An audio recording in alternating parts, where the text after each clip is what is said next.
ST महामंडळानं बसच्या प्रवासी भाड्यात वाढ केली आहे। मात्र हिंगोलीत एसटी बसची अवस्था दयनीय आहे। जीवनवाहिनी असणाऱ्या बसमधील प्रवास कधी शेवटचा ठरेल सांगता येत नाही, अशी अवस्था तिथे पाहायला मिळते। पाहूयात एक रिपोर्ट।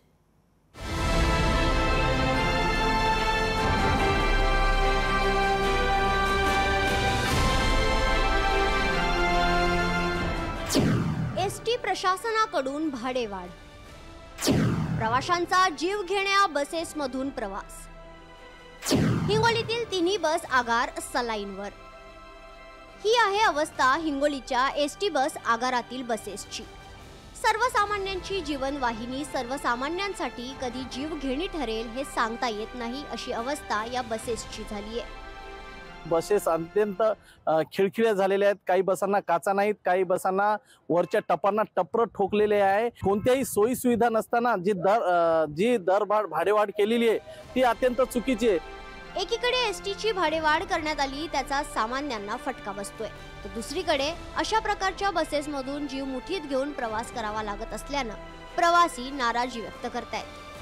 कुशन निघालेले आहेत, कोणते सीट्स व्यवस्थित नाहीत, सगळी तुटफूट झालेली आहे, काचा तुटलेल्या आहेत, पाठीमागच्या काचा तुटलेल्या आहेत, टायरचे बरोबर टायर नाहीत आणि या एसटीच्या याच्यामधून सगळे वयोवृद्ध पुरुष मंडळी, महिला मंडळी आणि दुसरे शाळकरी मुलं मुली यांचा प्रवास होतो।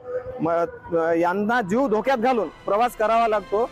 हिंगोली एसटी बस आगारात एकूण 61 बसेस असून मोठ्या प्रमाणात महाराष्ट्रभर बसच्या फेऱ्या होतात।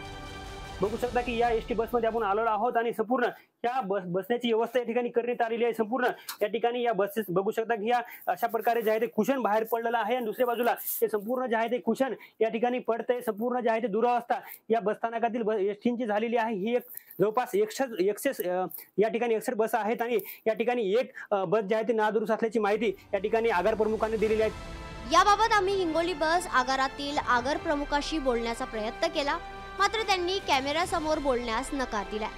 भाडेवाढीप्रमाणे प्रवाशांना सुविधा उपलब्ध करून देण्याची मागणी जोर धरते। गजानन वाणी, लोकशाही मराठी, हिंगोली।